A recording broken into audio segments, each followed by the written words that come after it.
질문 하나 드리겠습니다. 여러분의 2026년 은행 계좌 안녕하신가요? 아마 대부분 숫자는 조금 늘었을지도 모릅니다. 작년보다 월급이 쥐꼬리만큼이라도 올랐고 아끼고 아껴서 예적금도 부었을 테니까요. 그런데 이상합니다. 숫자는 늘었는데 왜 우리는 갈수록 더 가난해지는 기분이 들까요? 여러분의 느낌이 맞습니다. 기분 탓이 아닙니다. 여러분은 실제로 가난해지고 있습니다. 많은 사람들이 2020년 팬데믹 이후에 거대한 인플레이션 파도가 지나갔다고 믿었습니다. 2026년 지금 시장이 어느 정도 안정을 찾았다고 언론은 떠들어댑니다. 하지만 이것은 자본주의가 대중에게 거는 가장 거대한 최면술입니다. 우리는 지금 경질 위기라는 단어의 정의를 다시 내려야 합니다. 과거처럼 은행이 파산하고 실업자가 거리에 쏟아지는 것만이 위기가 아닙니다. 2026년 현재 진행형인 진짜 경제 위기는 나의 자산 가치가 시스템적으로 그리고 합법적으로 조용히 녹아내리는 현상입니다. 왜 2026년일까요? 왜 하필 지금 부의 격차가 돌아올 수 없는 강을 건너고 영원히 결정된다고 말하는 걸까요? 뭉뚱그려 말씀드리지 않겠습니다. 2026년 당신이 가난해지는 건 게을러서가 아닙니다. 가치가 0으로 수렴하는 가짜 자산을 들고 있기 때문입니다. 지금부터 2026년 부의 격차가 결정되는 세 가지 결정적 이유를 콕 찍어서 해부해 드리겠습니다. 첫 번째 이유는 화폐의 종말입니다. 현금은 더 이상 자산이 아니라 부채가 되었습니다. 우리의 뇌는 자본주의 시스템에 맞게 설계되지 않았습니다. 진화심리학적 관점에서 볼 때 현생 인류의 뇌는 아프리카 사바나 초원에 최적화되어 있습니다. 인간은 이익을 얻는 기쁨보다 손실을 입는 고통을 약 2배 이상 크게 느끼는 손실 회피성을 가지고 있습니다. 그래서 위기 소리 나오면 대중의 편도체는 사이렌을 울리고 가장 안전해 보이는 현금과 은행 예금으로 도망칩니다. 통장에 찍힌 숫자는 절대로 줄어들지 않으니까요. 하지만 이것이 가장 악랄한 함정입니다. 자본주의의 불편한 진실, 캔틸런 효과를 보십시오. 정부가 위기 때마다 찍어낸 막대한 돈은 항상 수원지와 가까운 부자들에게 먼저 흘러갔습니다. 그들은 그 싼 돈으로 이미 전 세계의 핵심 자산을 선점했습니다. 2026년은 그 돈이 대중의 말단 경제까지 흘러들어와 물가를 미친 듯이 올린 후입니다. 즉, 화폐 공급량은 무한대로 늘어나는데 당신의 노동 시간은 하루 24시간으로 고정되어 있습니다.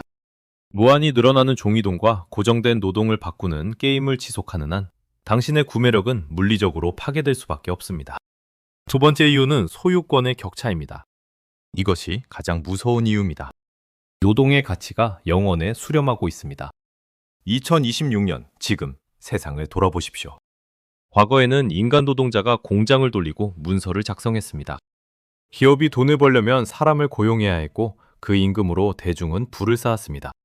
하지만 2026년은 인공지능과 자동화가 인간의 노동을 본격적으로 대체하는 특이점입니다.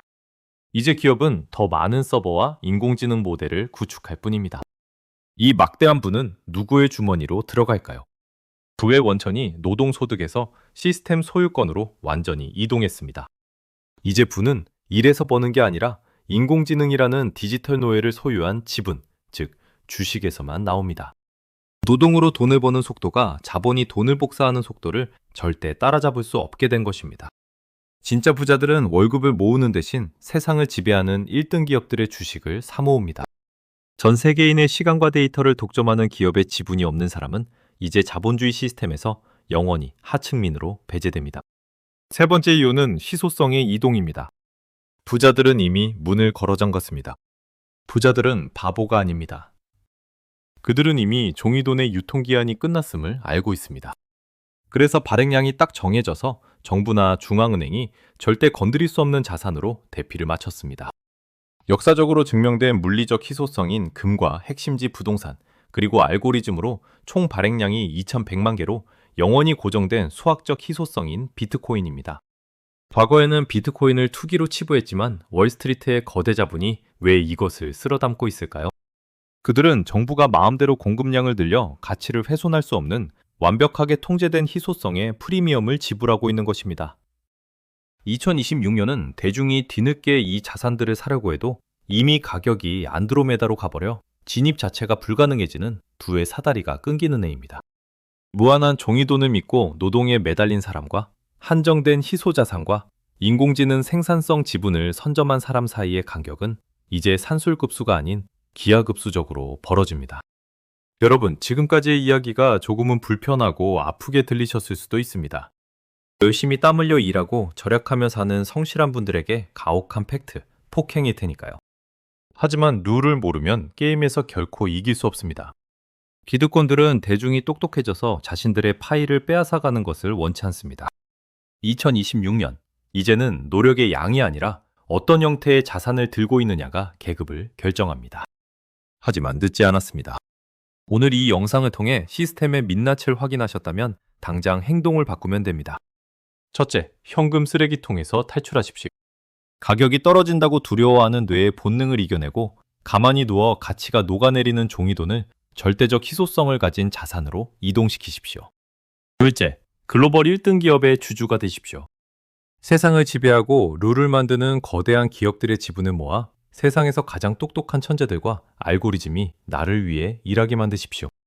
자본주의는 잔인하지만 룰을 이해한 사람에게는 무한한 자유를 주는 시스템입니다. 2026년의 위기는 시스템을 모르는 자들에게는 지옥이겠지만 오늘 이 지식을 무기로 삼은 여러분에게는 부의 추월차선에 올라탈 완벽한 기회가 될 것입니다. 여러분의 자산은 현재 어떤 방패와 창으로 이루어져 있나요? 영상 댓글에 여러분의 고민을 남겨주시면 다음 영상에서 다뤄보겠습니다. 이 영상이 여러분의 통찰력에 불꽃을 튀겼다면 구독과 좋아요를 부탁드립니다. 세상에 숨겨진 경제적 진실을 가장 날카롭게 해부해드리겠습니다. 감사합니다.